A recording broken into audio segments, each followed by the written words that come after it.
Hello, and welcome to our second session of Business 2010, Business Professionalism. This video is in replacement of your course that would have taken place on Monday. However, we are on Martin Luther King holiday this week. So I really hope that you can get a lot out of this video and learn a lot today. We're going to be talking about business ethics. Now, professionalism isn't just a set of appearances, neatness, and good grooming, nor is it just a technical skill. Many technically skilled people are not very professional. It's a combination that works together. When we think of professionalism, we think of ethical, organized, trustworthy, communicator, accountable, and reliable. You know a real professional by the way they talk, dress, and conduct themselves in a workplace.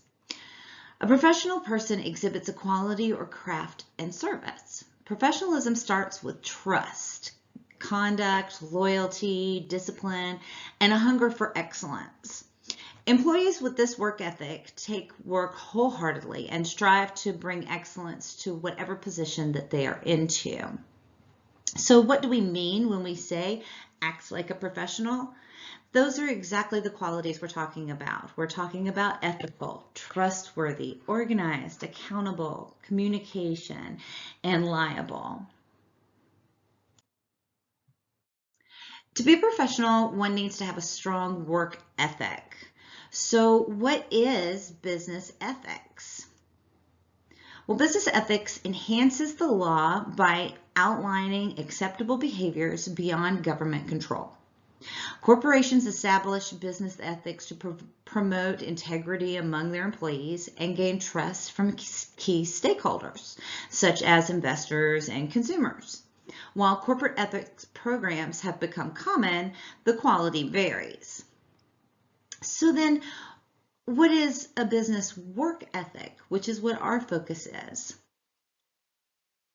Well, a work ethic is a set of moral principles an employee uses in his or her job, and it encompasses many of these traits: reliability, dependability, dedication, productivity, cooperation, character and integrity, sense of responsibility, an emphasis on quality, discipline, teamwork, professionalism, respectfulness, determination, and the list goes on and on. Excuse me. So employees with a strong work ethic exhibit a particular set of values and behaviors. These characteristics make them stand out as highly coveted team members and praiseworthy employees. So here are some of those work ethic characteristics. The first one is reliability. Employees with a strong work ethic are very reliable. You can expect these individuals to be on time for shifts and meetings. They meet their deadlines and offer quality work. A reliable coworker makes an excellent teammate because they contribute fairly to projects. Then another one that we have on the list is dedication. Part of a good work ethic is commitment and dedication to the job. They know how to focus on tasks without being distracted, and these employees usually work until they finish their duties. They stay with one company for long periods of time. We also have discipline is an example. Discipline is an essential part of showing how good work ethic works. Highly disciplined employees show determination and commitment to their job. They strive to meet or exceed expectations and seek opportunities to learn new skills and improve their performance. For productivity, a strong work ethic translates to outstanding productivity. Productive employees often have a higher output than their counterparts. They complete projects early, and they do more than just the minimum requirements. Cooperation is one that we hear quite often, and a good work ethic for anyone to have within an organization. It is something that employees often spread to those around them by cooperating willingly on projects. They show good teamwork and readily assist others when needed. Then we come to integrity, something that we talk about quite a bit. Professional integrity means holding oneself to a high moral principle. When working with areas such as accounting or financial management, these high moral principles are going to be imperative. Those with strong work ethics also have outstanding integrity. They're honest, polite, and fair with others. Then you have responsibility. Determining a strong work ethic requires a keen sense of responsibility. Those who are ethical and responsible hold themselves accountable for their actions, and that takes you right back to integrity. They will accept the blame for errors and if they've contributed to them, and proactively work to fix issues. And finally, professionalism. Employees with good work ethic almost always maintain their professionalism. They exhibit a professional attitude clear in the way that they dress, the way they speak, the way they carry themselves. They're respectful, focused, organized, and neat. So right here, there is a video that you will be able to click on when you open the PowerPoint for yourself and the Power Slides. And this is a 6-minute video about work ethics. It's going to cover some of the 7 principles that you see here and ways that you can demonstrate work ethics in the workplace and in your everyday life as well. So I do hope that you take the time to watch this 6-minute video. Work ethic. If you go ahead and click the next thing on here, it will go ahead and start the video for you. Next, we're going to get into the nitty-gritty of some of these work ethics. One of the most important ones as you go to a job as well as when you come to class is attendance. Attendance often has a large impact on an individual or team success. Absenteeism can also profoundly impact your job performance and your retention. Character is another thing that we look at when we look at the characteristics of good work ethics. Many of our work ethic characteristics actually fall under character and having good character. That's going to be loyalty, honesty, trustworthiness, dependability, reliability, initiative, self-discipline, and self-responsibility. So teamwork is something that we're actually going to be doing a lot of within this course. We're going to be working together as teams, and in order to do that, you need to be cooperative. You need to refrain from being assertive. You need to be able to respect others. And this is going to go from now all the way through your job. Working together in a team is something that you will need to be able to do. Attitude. Attitude is everything. Demonstrating a positive attitude is going to reflect on you, and having realistic expectations are a great way to convey that positive attitude. Another way is to appear self-confident without appearing overly confident or cocky in that sense. Organizational skills are something that you talked about a lot when we were in Business 1010, and it is following you through here in Business 2010. Those organizational skills are going to be able to allow you to prioritize. They're going to prepare you for assignments at school, at home, and at work. They're also going to be able to set timetables for you, and you can do that through lists, through calendars. Make sure that you spend time wisely. I really like this diagram that's on here because it's stop, think, plan, do. That is how you need to look at your organization. Stop, think about it, make those lists, get your priorities in order, make a plan, figure out what comes next for short term and for long term, and then act on it. Cooperation. Developing good working relationships is huge when you're working with the company. Following the chain of command, being good at conflict resolution management, and being a good problem solver. All of those work into cooperation. There is a 1 minute and 18-second video that I would like you to watch that you would be able to see when you pull up your slides. Next, we have respect, and that is basically work to the best of your ability, do what's asked the first time, and accept and acknowledge an individual's talents. Those are important keys to respecting others. It is important to, in a workplace, to show that respect for others so that they will show that respect for you. Okay, how do you improve work ethic skills? Well, you can act as an ambassador for your school or for your company. Prioritize your professional responsibilities. That gets back to the planning aspect that we discussed. Seek out professional development. Personal growth and academic growth is always a great way to hone in on those ethic skills. Review your work so that you can get it right the first time. It's not practice makes perfect, it's perfect practice makes perfect. So you want to make sure that you are reviewing it and making sure that you do have it right. And then show respect to others. These are all things that if you work on, they will increase your work ethic skills. All right, so speaking ethically, we have some do nots. So what comes to mind when you think of speaking to persuade? Perhaps the idea of persuasion may bring to mind propaganda and issues of manipulation, deception, and intentional bias, and even coercion.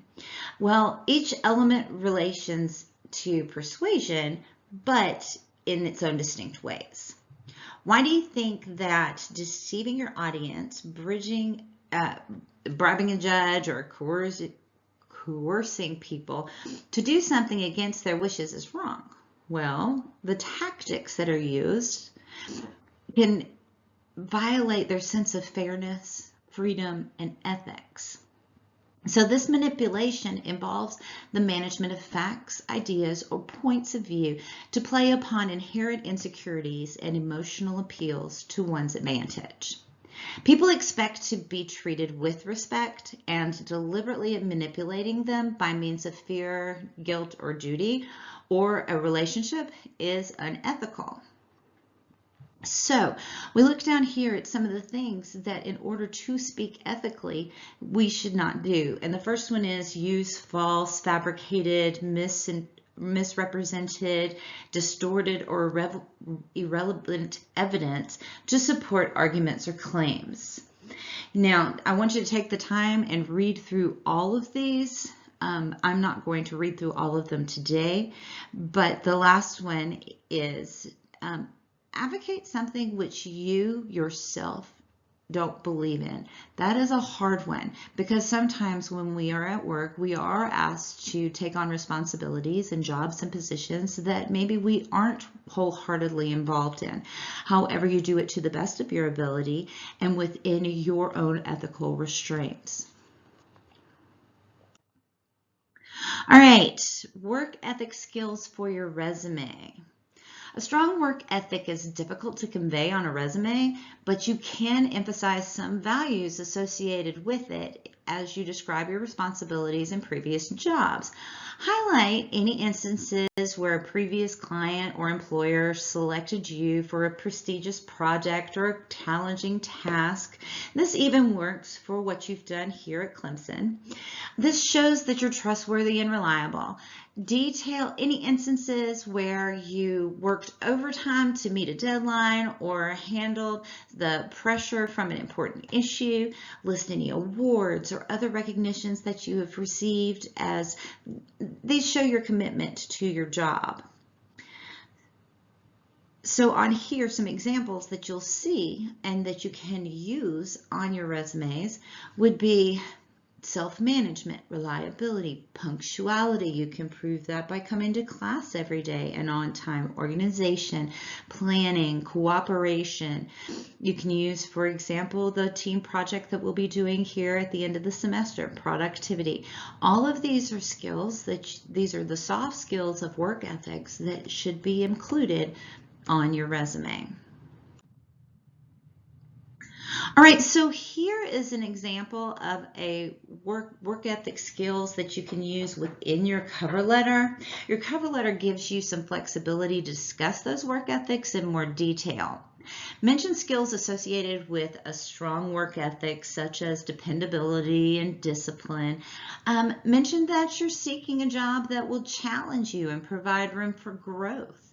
And this right here gives you a little bit of perspective as to how you can incorporate the fact that you want to do hard work and an outstanding job for them.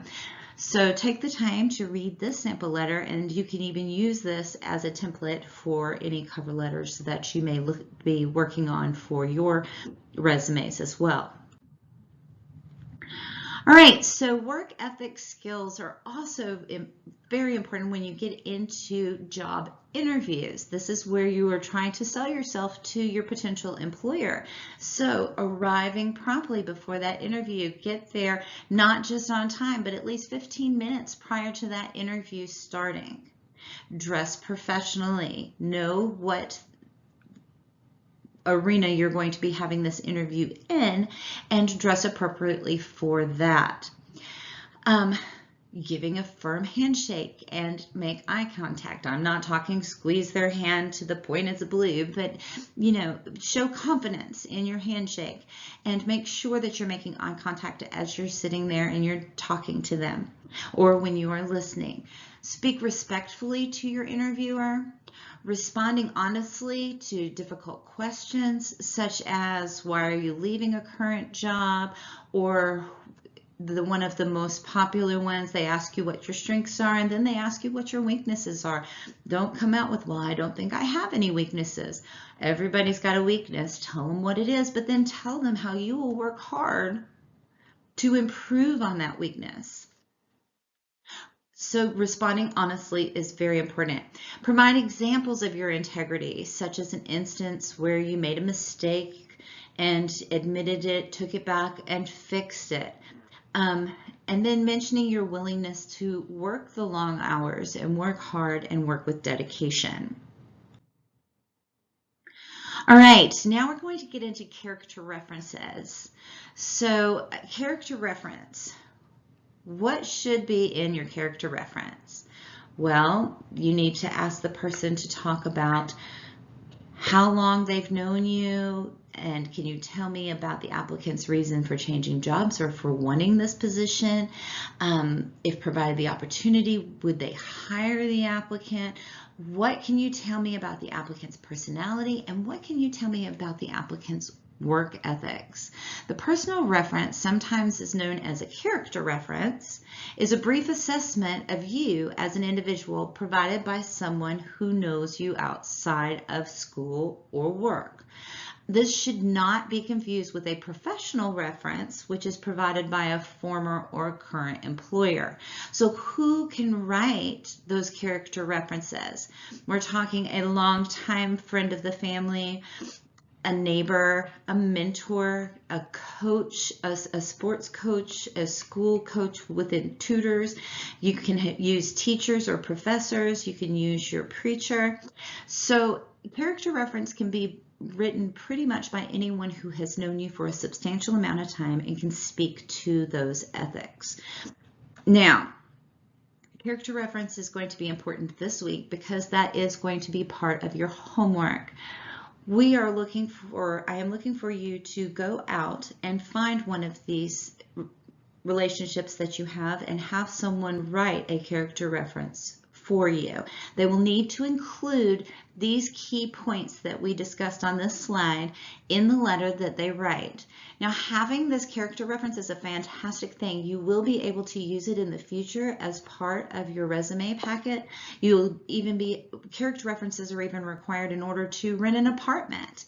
So there are several things that you might be able to use this reference for in the future as well. But you'll find the assignment in Canvas, and that is what this week's action item is. So find a character reference and have them write a letter that you can use for any networking or interview opportunities. You're going to upload that letter into Canvas. In addition, this week, you're also going to complete your first journal entry. You're going to have a business ethics journal.